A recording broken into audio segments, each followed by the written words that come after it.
Okay, Robert, how are you? Well, I'm okay. I've been struggling for the past couple of years with all kinds of health problems, but I'm hanging in here. Is I've it your had, back? yeah, I've had two surgeries for my back. Sorry, yeah, to hear. Well, it is what it is. I'm 79 years old, so Yeah, that's not unexpected for something to go wrong by this time. I'm okay with it. It's painful though, yeah, so I'm living with pain. yeah. Yeah. So, um, how is that? Does the mind kick in, or is it just the pain there, or how is it Well, feeling? I didn't catch that. Say it again. How is it feeling with living with the pain? Well, it's different. I used to like to walk for several hours a day. I can't do that now. But I'm working on rehab. I might be better. I might be getting better. It feels that I'm getting better very slowly. It's not as bad as it was a month ago or two. So hopefully I'll get back to walking around. That's what I like. When was your last surgery? March 7th. Okay. It's been about six Wow. months. Wow. hmm Yeah. Yeah. Yeah. So you can't walk much. Can you use anything like walking stick or Well, I no? was walking first with crutches and then with a stick. Now I can walk without the stick, which is great, but I can't walk far. If I walk more than a few hundred meters, it starts to hurt a lot. Then I have No, to sit no. down. Yeah. Yeah. But I'm okay with it. Mm, It doesn't have me down. I'm happy, feel good. mm. So the mind doesn't kick in and say, okay, you might, not be able to walk or something. The difference for you is probably the mind doesn't, hassle you as much as probably as you ordinary people, so to speak. Well, I think the difference for me is that I feel profound gratitude for everything that life has given me. And we all have to deal with pain sooner or later. So I'm just an ordinary human.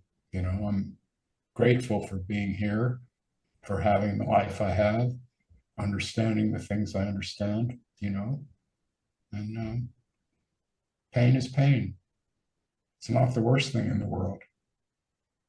So you don't project as much what might happen tomorrow. If it gets worse, what might happen? It doesn't happen with you. Yeah.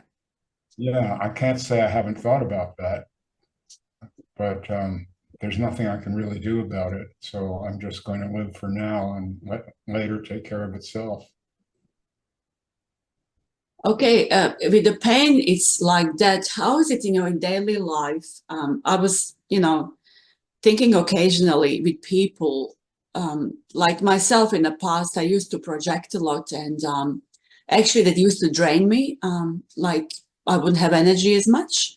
I used to think about the future. What if this happens? You know, if I lose my job, if I don't have enough income, and that I'm might end up living in the streets. Um, so projections in your life, do they happen apart from your illness now? Does it happen in your daily life, like with your family and friends? Do you project a lot in your head or no? Um, Not really. There are times when I feel a kind of fear for losing my physical independence and becoming dependent on a caregiver or whatever. I've thought of it. It's not a pleasant thought because I'm an independent person. I like to be alone a lot. But as I say, I don't know what the future holds. So I'm just going to do the best I can right now. I don't see the alternative. That's all I can do. Okay, and say in the past, again, sorry to put it this way, but it's probably the best way to probably compare that person and sort of not coming from like a personality now. Yeah, you just mentioned before that yeah, you basically about that like anxieties and projection sort of stuff. If it's to do with the job, you know, and sort of we tend to use lots of energy at times, like thinking about what might happen or what happened in the past. I mean, you worked as a photographer, a very successful photographer, as much as I recall it, in New York, being quite popular photographer. How did that work for you? What's the difference between then and now? Taking these wonderful shots, you know, and was it lots of anxieties in the past, like anxiety, and what's the difference today? Is that anxiety still there? Adrenaline rush? Do you feel adrenaline rush when you do that kind of stuff? Or can you just touch base on that? Well, I was much younger when I had my career as a photographer, and I was ambitious and wanted to become well known for my work and sell it and have exhibitions and all of that. Now I'm just doing it for the love of photography because it's something I love to do and I can do. I actually think my work these days is better than the work that I did when I had the big agenda. It's certainly more pure and I have more fun doing it too. So, you know, it's great. I love photography. And I'm sure I always will. It's great. Okay, so in the past, it would have been maybe that competition on will I make it, or yeah, kind of excitement or whatever. Do you feel still excitement, or is it different? Is it more, as you said, there is maturity there? Is it more contained now because you're mature, obviously, and some of us tend to seem to mature as we grow older, but some people don't. Visiting my family and friends that I haven't seen for years, it seems some actually went in reverse rather than maturing. They seem quite immature, more immature to when I knew them when they were in their 20s and 30s, not knowing, you know, what to do with their lives and being anxious, being a bit crazy and stupid. With you, when that maturity kicked in, as you said, you're enjoying it much more now. Is that adrenaline rush still there? Can you, I'm a bit like, I'm very curious about this adrenaline rush. When we are young, that adrenaline seems to be there. And has it changed for you in photography? Is there adrenaline rush now when you do that and you succeed in something? Or is it different? Is it more mature? It's a good question. Okay, is there an adrenaline rush? Yes. Oh, that's hard to say. You know, I mean, when I walk through the world with my camera, not so much these days, but I'm still doing it, but just close to home. Um, when I walk through the world with my camera, sometimes I'll walk for hours and not see any photograph. Might spend the whole day and not do a photograph, but I've always got the camera around my neck. Always. I never leave home without it. But if I see something that grabs me, there is a sense of excitement. And I'll go into a kind of a different mode where I'm focused on trying to capture what I'm seeing. And it's a process. And, you know, I'll be completely one-pointed. I'm not aware of myself anymore or my movements or thoughts or anything. It will just be it's hard to describe. It's kind of like an athletic thing where you just go, you're in the flow and you're not really thinking about anything else. And then that will end and I'll be back in myself on the street, wondering if I got the shot. But there'll be this moment of, of total one-pointedness in every photograph that I try to make where Robert disappears entirely. And it's just seeing, it's just the camera, no thoughts. So would you say there is sort of like a focus on your object and you're completely taken by that, maybe forgetting who does it and forgetting about the time and space and yeah, focusing totally on the object? Like, would you say it's kind of like a focus? Well, what I've noticed is most people, many people anyway, if they see something very special and beautiful, they will have this experience, like a total eclipse of the sun. Everyone will be out there amazed, and they'll just be looking at it. Yes, or maybe even just a beautiful rose, a perfect rose. Someone will see it and say, "Wow, wow, look at that!" Right? I see the world that way. Ordinary stuff, not special stuff. I can see a building that way, or a cat walking down the street, or Your donkeys. yeah. Well, I love to photograph the donkeys. I really, they're great. You're Yeah, probably you feel great around them, regardless if it's a photograph or no. But I mean, when you see your donkeys, that you'll probably lose yourself in that moment. Yeah, yeah. I love him so much. Especially Sombra, who's my favorite of the three. She and I have such a great thing together. She loves me so much. When she sees me, she starts to make these little sounds, you know. It's charming. I mean, donkeys are really charming. They're beautiful, they're gentle, they're very sweet, and they're very smart. So, they're fun to be around. It's fun to walk with a donkey. They're they're great companions. Um, it's interesting, Robert. Like I meet people who are kind of unwell. As we get older, we are obviously getting, more fragile and everything. But I've seen people who are totally in that illness. They almost identify themselves with illness. But with you, you know, regardless of your condition, there is suffering, there is pain there. But mentally, you seem to be in the right place because you like it seems that the little things like that, like being around your donkeys, like doing your photography or doing little things during the day,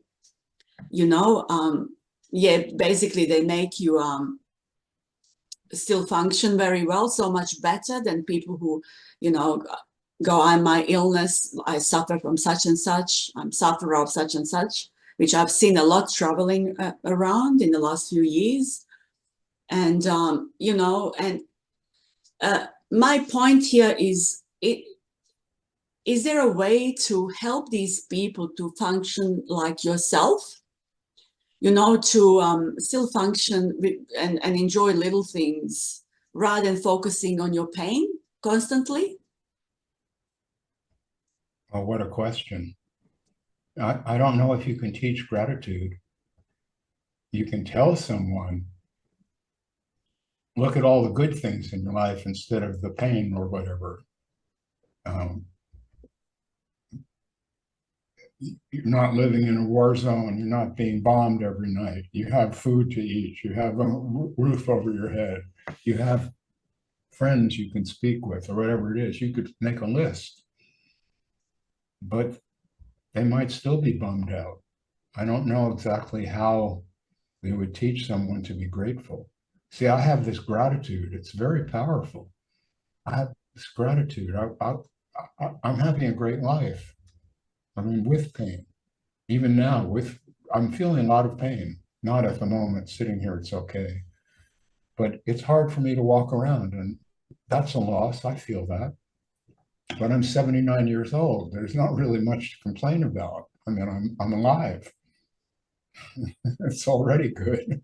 Yeah. So you're grateful for being alive and being able to enjoy life as it is, pretty much. Yeah. Absolutely.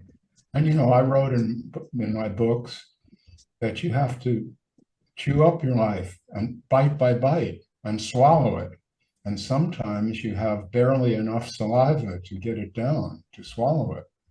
And I've had moments like that, of course. I mean, uh, lying on my back in the hospital was no fun. Um, but you have to chew that up. It's moment by moment. And I think if you see, you don't have to live the rest of your life. You only have to live this moment.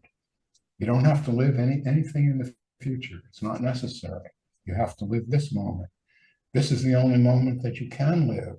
The other will just be mental. It will just be a projection of your anxieties for the future. I don't do that. I just deal with what I have to deal with right now, whatever it is. If it's fun, great.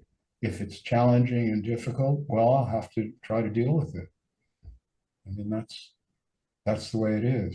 And the pain that I'm feeling these days is nothing compared to the pain I felt before the surgeries. I mean, that's why I had the surgeries. I was in really agony a lot. I'm not in agony now. It's just painful. It's different. So I don't know, even know how we got started on pain. That's not the most important thing in the world.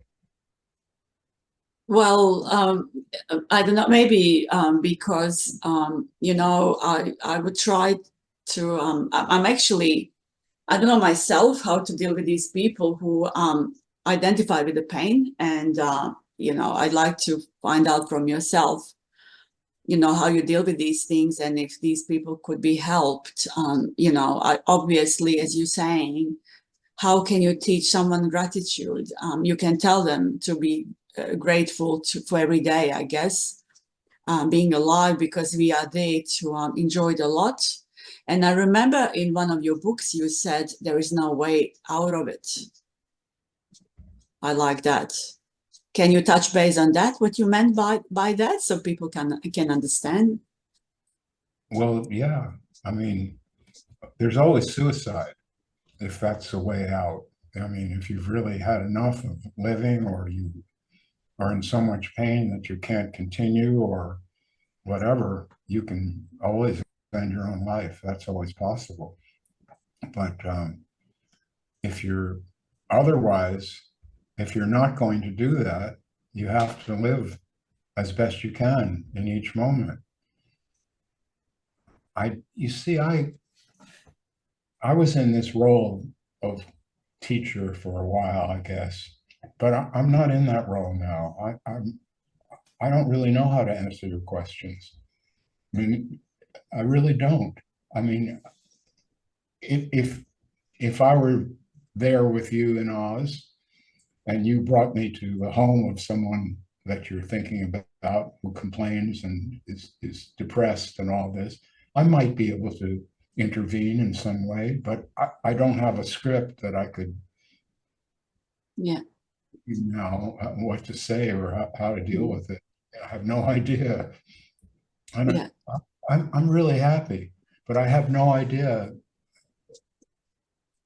how to make someone else be happy. I just don't. I mean, I could tell someone, think about it. People are starving to death in this world, billions of people, and they don't have enough water, even clean water. They don't have a place to sleep. There's bombs coming down on them. Be happy. You're here. You're not in some terrible situation. And all of us have to get old and die. I mean, that's just the human life. That has to be accepted when you're younger, I think, if you're really going to live. You have to understand that death is real. That's something that I did used to teach when I was teaching, so to speak. Um, Death is real. It has to be accepted. And if it is, that can actually bring impermanence, not just death, impermanence. The things we love, we lose them, all of them, including our own bodies, our own minds, slowly or quickly. If we can accept that, then we can enjoy what's on the table in front of us right now, whatever it is. Like right now, I'm enjoying speaking with you. I always like speaking with you because you get me, you understand me. beautiful to be understood. It's great. It makes you see. It's easy for me to speak to you because I know that you're not puzzled by the things I'm saying. Yeah, that's why I want to hear whatever comes out of your mouth.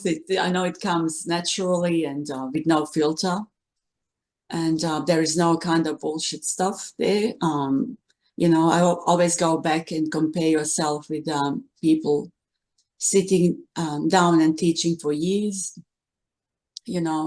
I've seen people having that smile on their face, constant smile, but you can never see a picture of them being serious or being real. And it gives me like a wrong impression. I feel like it's misleading for many people who are seeking the truth, so to speak. That we always gonna have that glow. For me, that glow was just a short-lived experience. Shortly after a while, I realized, that it included a lot, even the pain and bad and good events in your life. And somehow it seems that they teach you the lessons. So would you say there is a good and bad in your life still? Good and bad. Mm. I'm not quite sure what you're asking. Like, just comparing you with these teachers, gurus or whatever, who seem to give people some prescription to believe there could be only a smile on their face. There is no such a thing as being down. And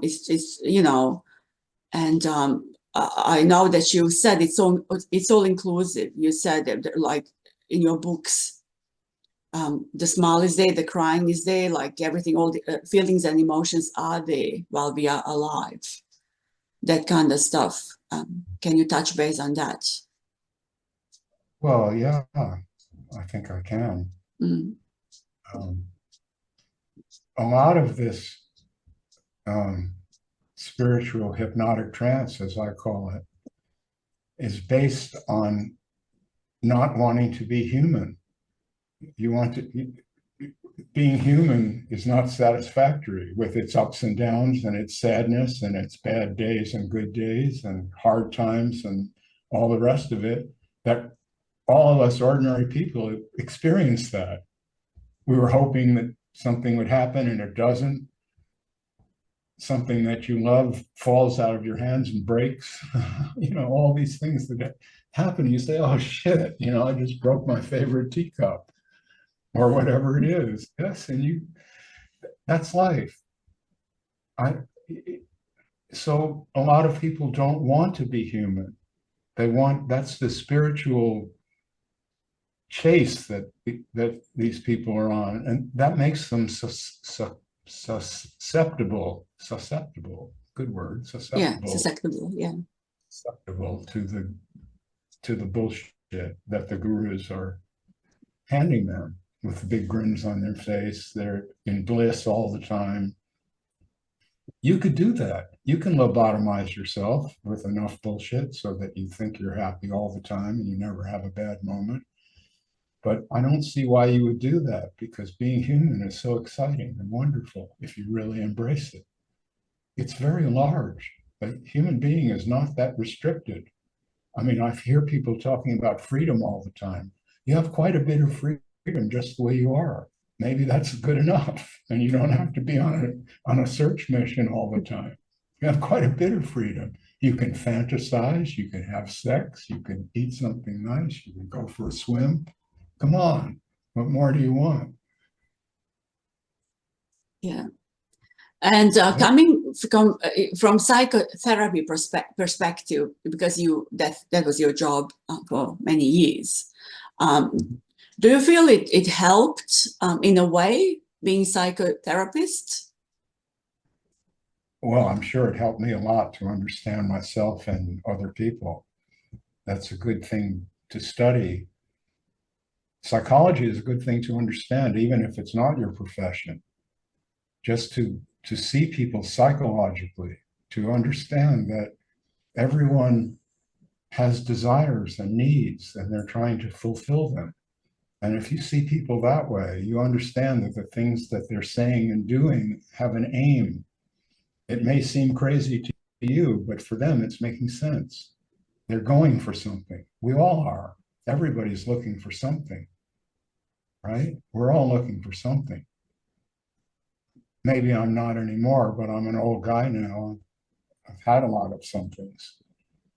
And there may come a point when you're not looking for anything anymore, which would be beautiful if that happened. But most of us have an agenda.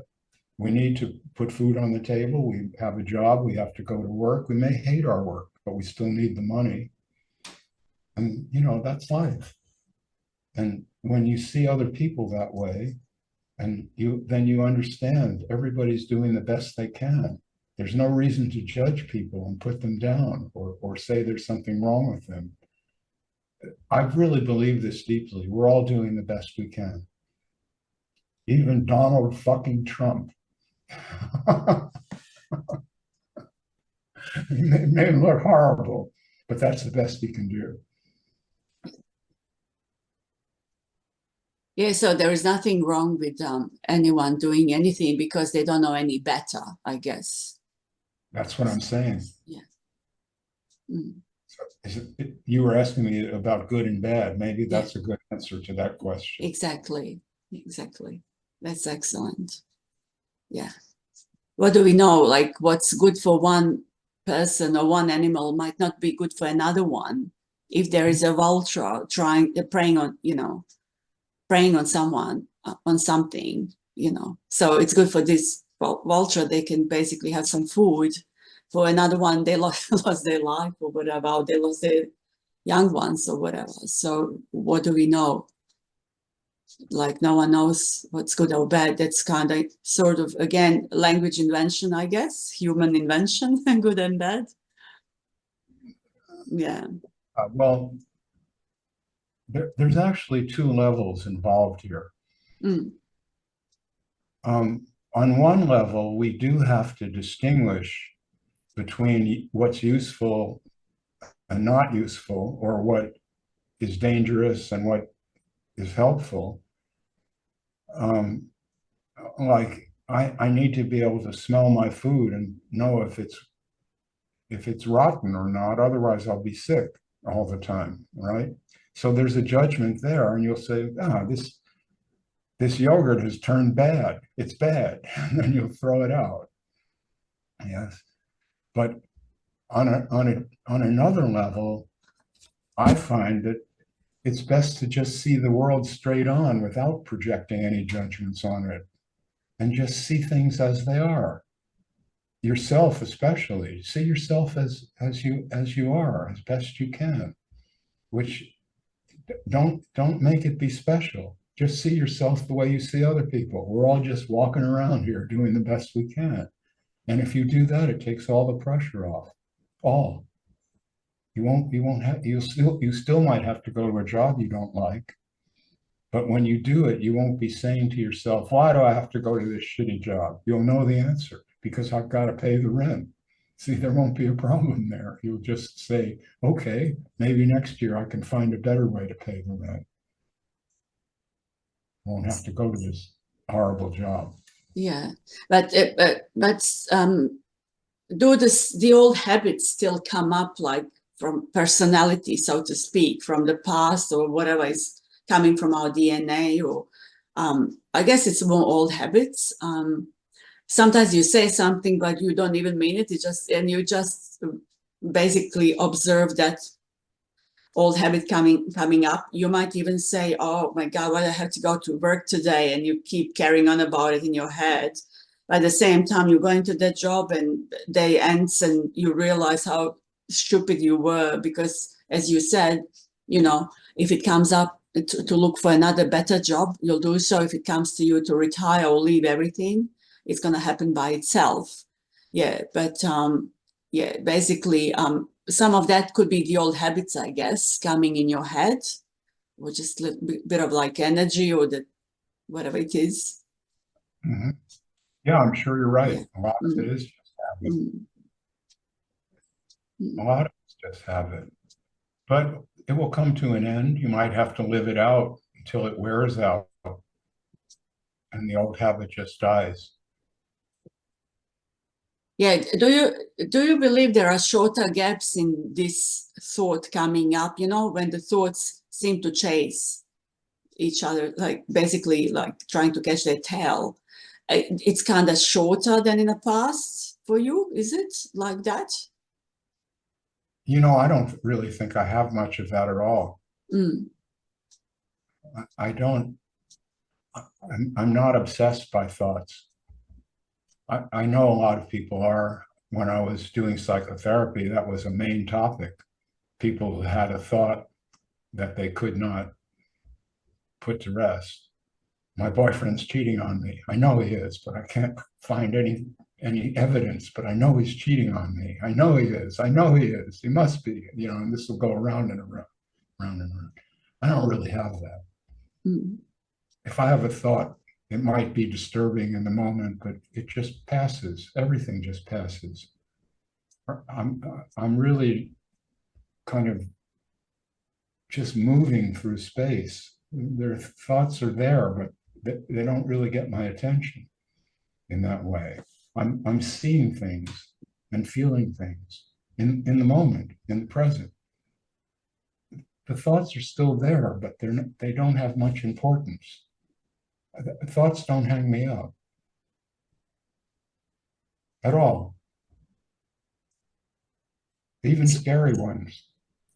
I mentioned before, sure, I have this fear of becoming physically dependent so that I can't care for myself. That'd be horrible. But if that thought comes up, it will just last for a moment and there's nothing I can do about it. So the thought will just, if a thought, yes, if a thought comes up and there is something I can do about it, then I might focus on that thought. Yes, there are caterpillars eating my milkweed. I think I might have to go and pick them off or spray that with some dish detergent. Get them. See, Practical. Well, that's what I'm saying. Exactly. Thank you. That's the right word. Yeah. For me, thoughts have a practical meaning if they do, and then I will use that thought. But if a thought is just anxiety, just an anxiety thought or a depressive thought or a negative self-judgment, I won't hold on to that. That's poison. You just have to spit that out.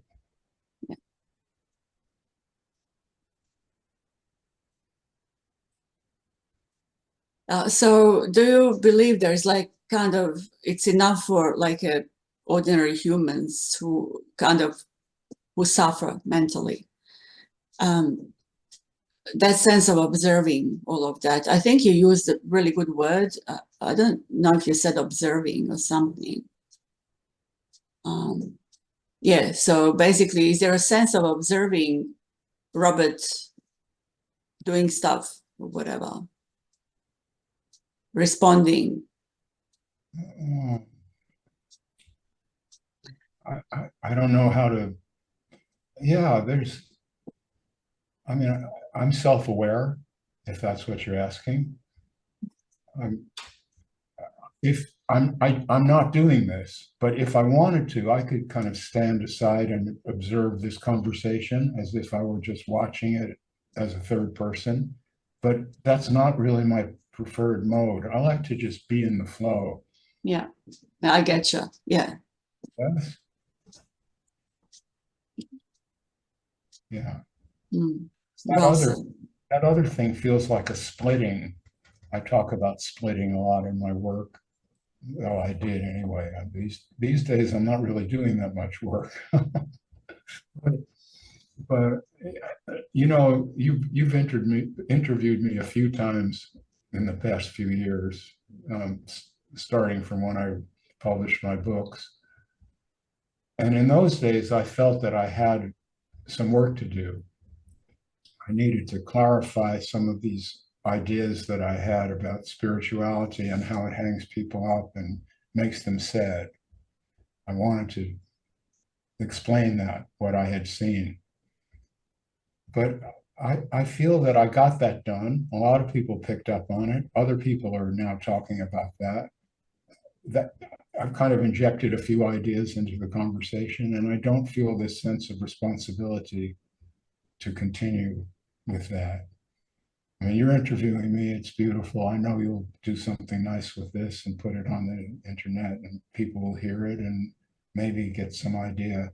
But I don't feel that I'm doing some teaching here. I'm just being honest with you. You're asking me questions and I'm answering them, not without an agenda on my part. Yeah, what I like speaking to you is it doesn't sound practical at all. It's basically picking up on life, living itself spontaneously, or just a normal being alive. And you really have that like approach, like you just are who you are when we speak. So I don't feel it has to be some form of of practicality for people, some form of like instructions. You don't give anyone instructions how to live or what to do. What you say in your messages since day one, I noticed, is just life is as it is. It's unnecessary to change anything about it if changes happen, because sometimes, we would try to make our lives easier. And that happens spontaneously, same in your case now. Like if you live as every day, like just that acceptance of the pain rather than maybe resistance of the pain. If it all runs smoothly, it's all easier. It's basically easier to live. Although everything is included, pleasure and pain and, happiness and sadness, and a glass of wine happens, and meeting the friends happens. And you said before how you are okay to be by yourself on your own, and you have no problem with that. And many people seem to have a problem with that. So can you say, has that changed for you? Was it different in the past, that you kind of felt alone when you were by yourself? Uh, when I was a child, I had friends, but I never felt part of a group. I was a loner. I've always been a loner in the sense of enjoying being alone, not needing to have people around me all the time. I think you're like that too. Absolutely. Yeah. I like people. I really do. I enjoy people, but I don't need that. I can sit on the park bench and be happy. I really can. Just look at the birds, listen to the traffic sounds, whatever it is. It's okay. It's not bad. And see, I don't need to try. I really don't have to try to be here. It's no effort. It's really, if you can just sit there on the park bench and be okay, what more can you ask for? You're okay. If you have an idea of something else you like to do, you get up and go do it. That's beautiful. If there's something that you need to do, then you get up and go about it. I mean, you have to do that. But in between, I don't like to give myself a lot of projects. I like to just sit there and enjoy being here for as long as it lasts, which in my case probably won't be a lot longer. I'm pretty old now. That's okay. My friend John Troy, when he talks about death, and I love John, he's been a great friend. He says, no grief, just relief. That's excellent. Love that. Yeah, that's perfect. And see, it would be a relief to die right now. I wouldn't be in pain anymore. But I don't want to die. I'm still functioning in life in a way that I enjoy. But no grief, just relief. And if we know that, we're free. We don't have to be afraid anymore of dying. And I think the fear of dying is what hangs people up.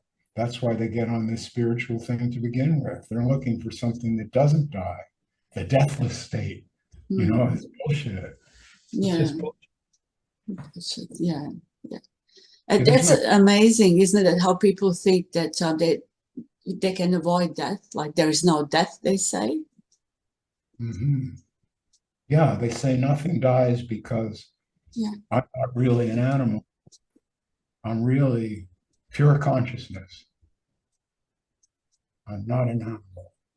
Well, I say if you have sex, if you're sexually active and you still doubt that you're an animal, you're not doing it right.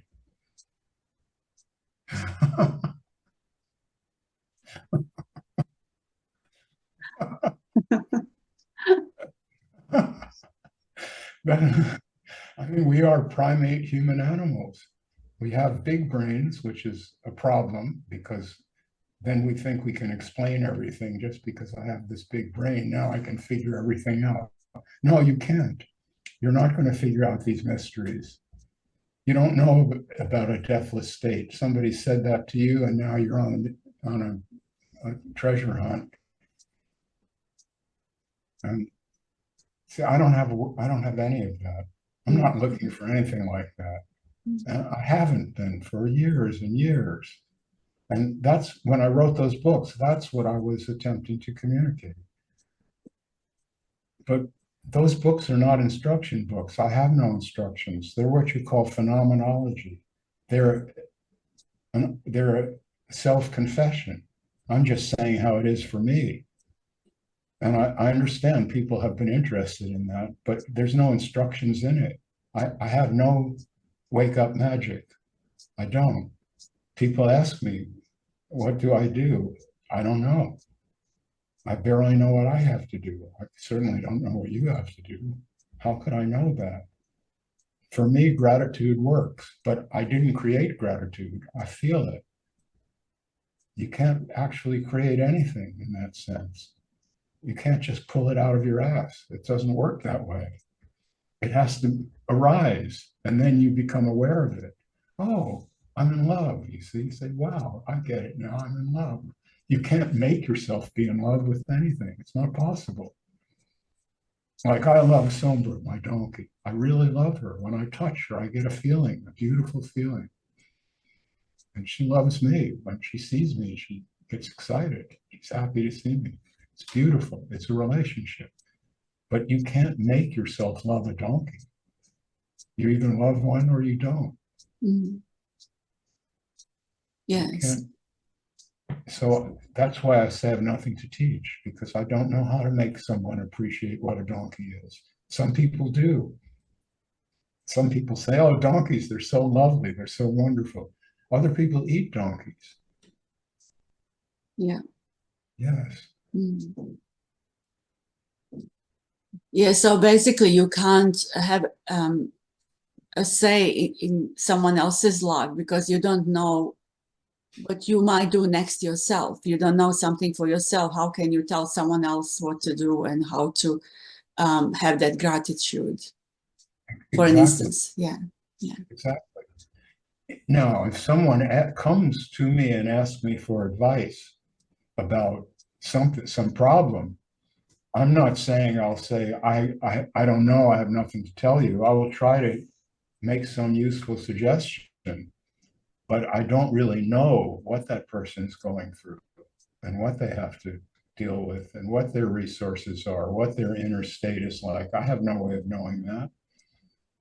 In psychotherapy, sometimes I would talk to the same person for 3 or 4 years, a couple of times a week, several hundred hours. And even then, you don't actually know what's going on inside that person's mind. You only know what they tell you. You can use certain skills to go a little deeper, but you can't go to the core of it. You can't even go to your own core. if you try to investigate yourself, there'll be a black hole in there somewhere where you can't see in there. You don't know why you feel what you feel. You know you feel it, but you don't know why.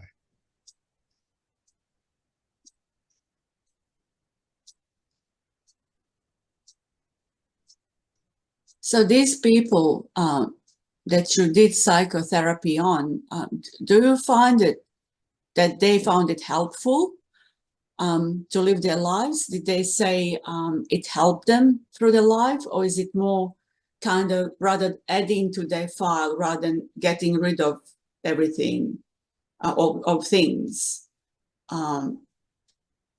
Is it by creating a bigger file there was better understanding, or maybe improvement from their perspective of visiting yourself like a specialist, Dr. Saltzman? Well, every therapy is different. Some people needed rescuing, and I'll give you an example. A woman came to see me, and after a few hours, I learned that her husband was a gang member who had murdered some people, and she wanted to leave him because he was abusing her physically. She had a 6-year-old daughter, and he said, "If you try to leave me, I'll kill you." And we made a plan where a friend of hers went to the airport and bought a ticket in her name with her ID. And when the husband was away, came and got her and drove her to the airport, and she escaped with her child. That was something that I helped her make that plan. So that was a good therapy. That's what was needed. Mm-hmm. Someone else might be depressed, and you kind of work them through the depression by listening to them and hearing what they feel. And some therapies are failures. Someone comes to you for help and then you don't help them. All kinds of things can happen. But yes, I have some people who have told me that the time they spent with me was completely transformative, and they wouldn't take back 1 second of it. They thought it was wonderful. And other people, not so much. It's just like medical practice. You go to a doctor and have bad headaches. Sometimes the doctor knows what's going on and can help you. Other times they give you all kinds of different medicines and you still have headaches. Therapy is like that. You just have to work at it when you're the therapist, but not be so attached to the results, because the results won't always be good.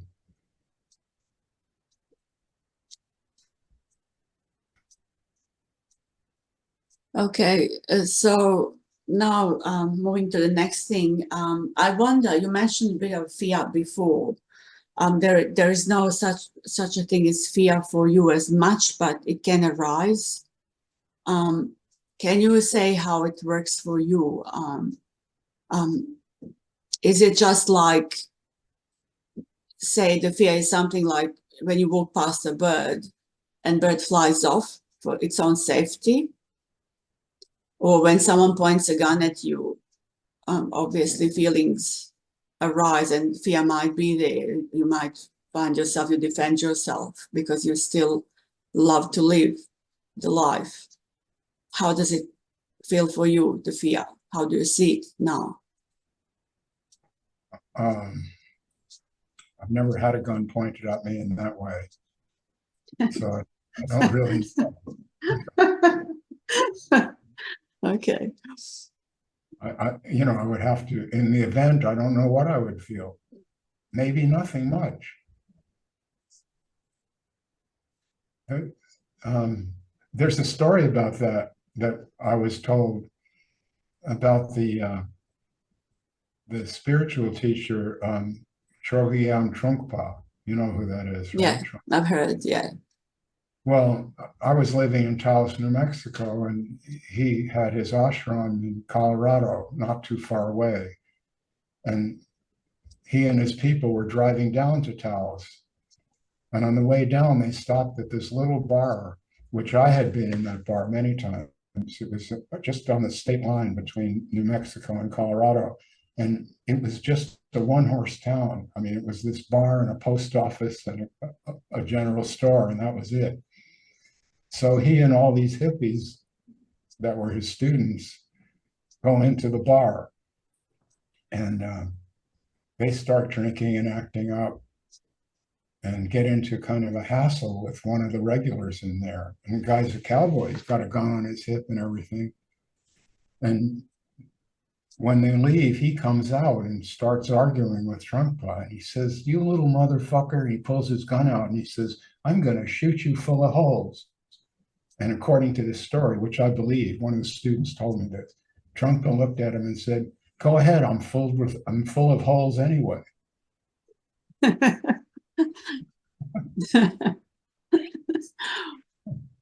So you wouldn't know if you would react the same.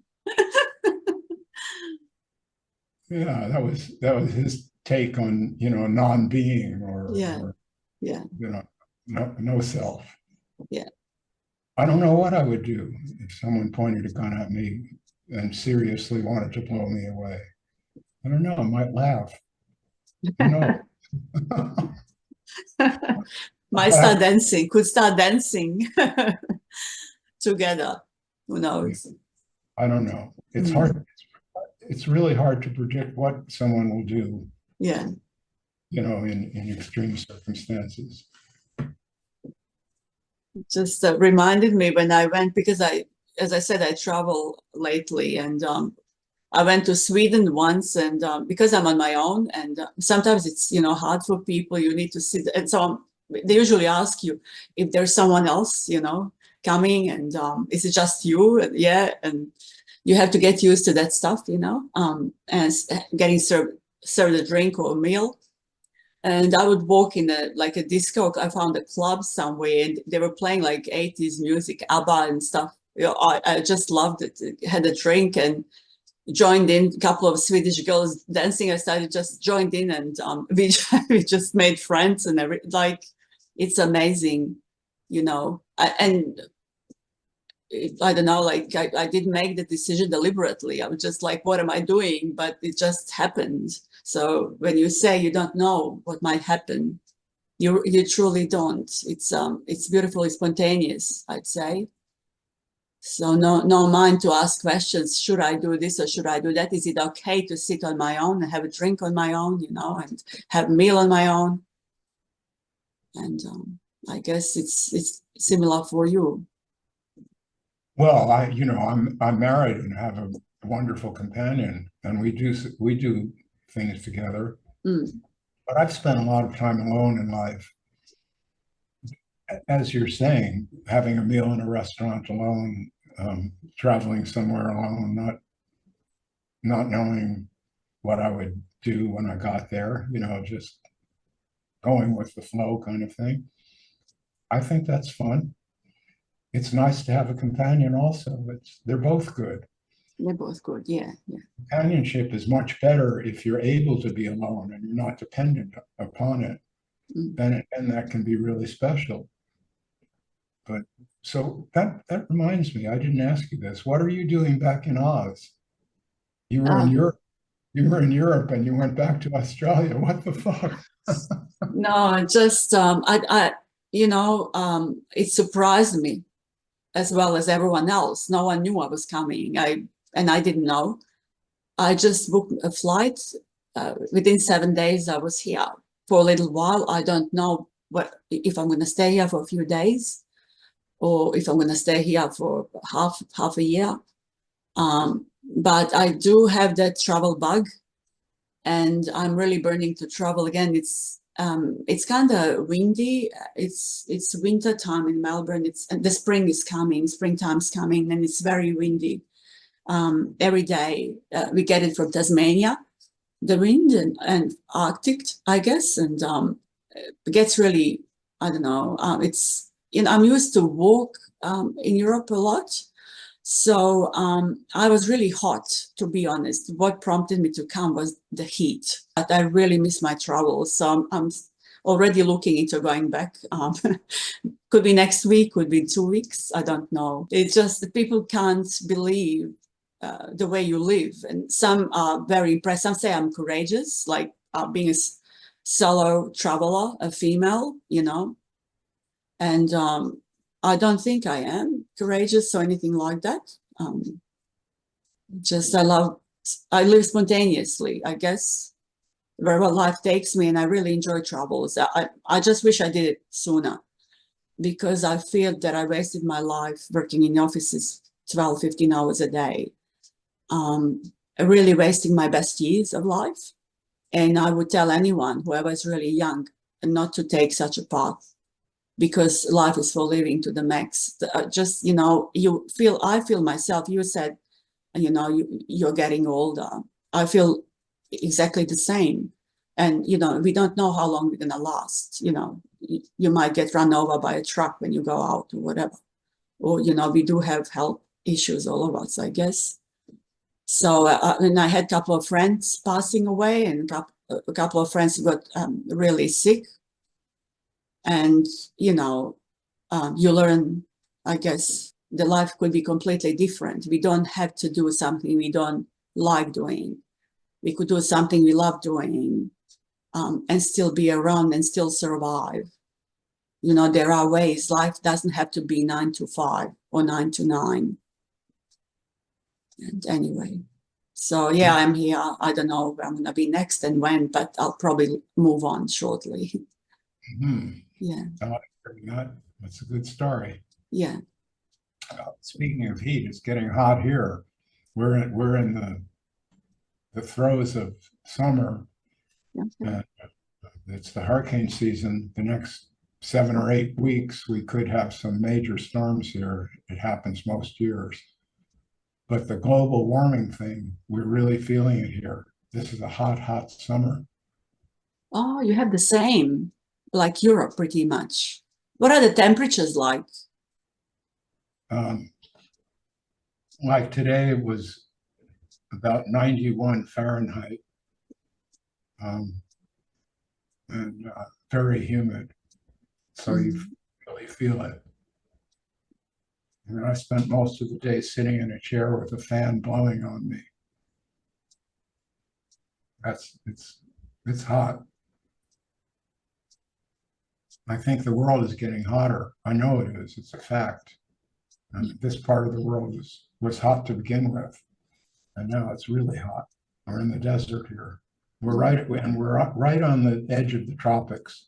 The Tropic of Cancer runs right through our town. Wow. That imaginary line. Yeah. So we're on the borderline between the temperate zone and the tropics. And it's getting pretty tropical here. Wow. Yeah. Yeah. And so you're well equipped to deal with that, or in your town?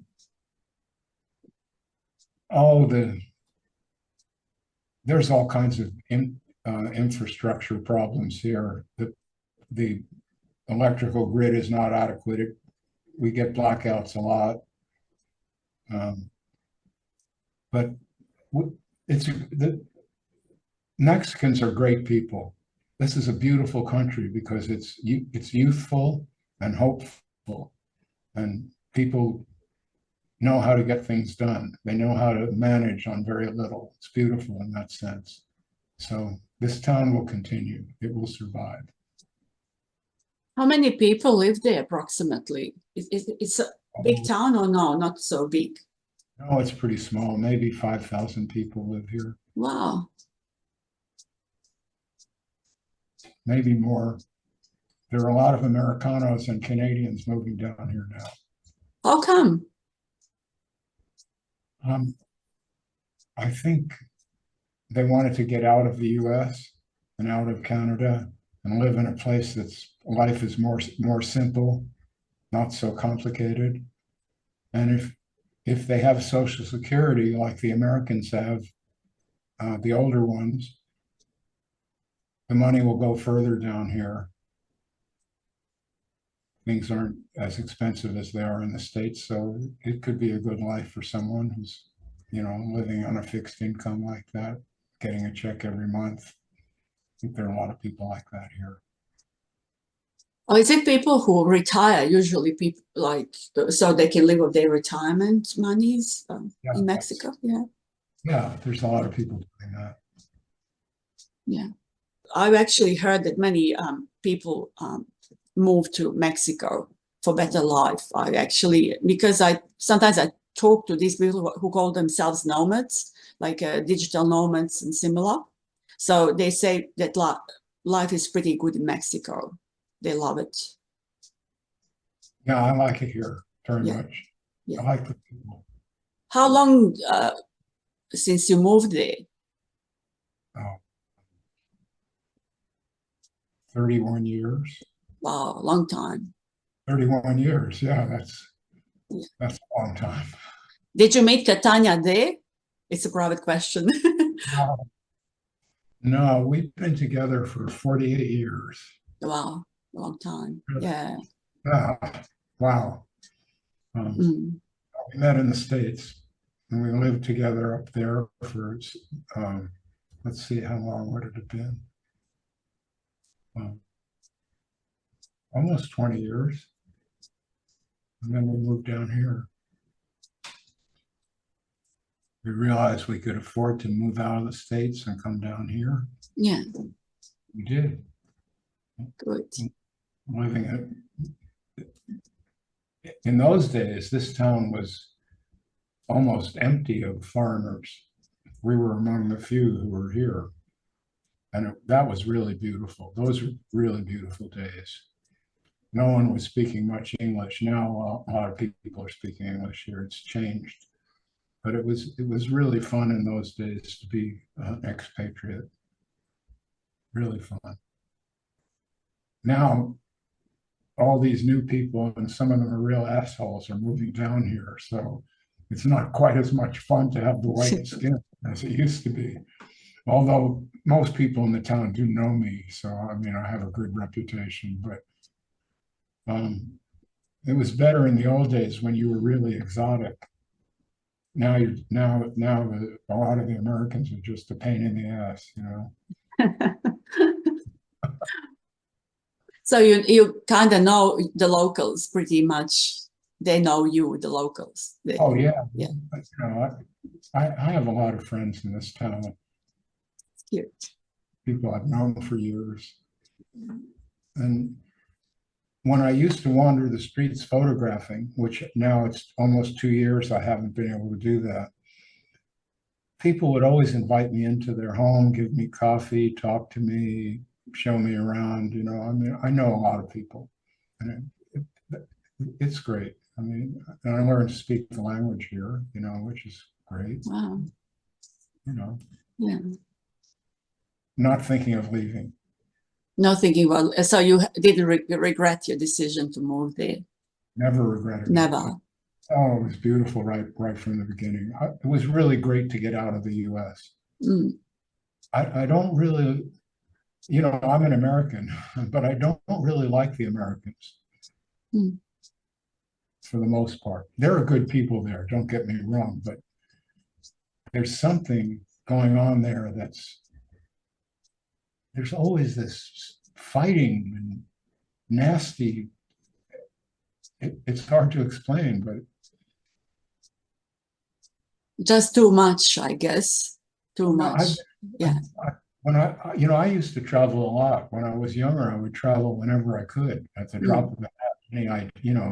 Like in my photography days, I was invited to go to the Soviet Union to do a show, and I traveled all around to Russia and Leningrad and Latvia and Lithuania and all this. It was beautiful. And there wasn't all this strife. And these people were not well off. This was the Soviet Union in the bad old days. These people there wasn't anything in the supermarket, not even supermarket. There wasn't anything in the shops to eat. And it was like that. But there wasn't this anger. I mean, people with guns ready to blast each other away like you have in the States. It's kind of scary. It is. It is. I don't like it either. Yeah. Have you been to the States? No, I haven't. I don't think I will ever go. I really never. No, No. you can skip that one. It'll be a lot like Australia, but worse. Yeah, worse. Yeah. Yeah. Mm. I don't like when I was young, I wanted to go. I was burning to go, then it changed. As you said, I've noticed the people, and I'm not into violence and stuff, and you know, it's anger, aggressiveness, things I'm not fan of. So yeah. Yeah. There's a sense of entitlement. There's a Yeah. sense of entitlement Yes, that that's true. they bring that wherever they go, and other people look at them and they go, what? No. Hope to speak to you again, and yeah, Well, and even John Troy, I miss him, didn't see him in ages either. I really loved his talk as well, and I loved watching Todos Santos when you had your meeting there, the best thing ever. So good. that was so much fun. Oh, the best. Oh, we had so much fun. Every night was the party. It really was. Dancing and So drinking. Great. It was a beautiful 10 days. oh, you should do it again. Come on. Yeah, I don't know. It's hard to recreate something so wonderful. Yeah. Okay. Thank you so much. Say hi to Catania as well, and look after yourself. I hope you're gonna feel better, and I hope you heal 100%. And Thank you.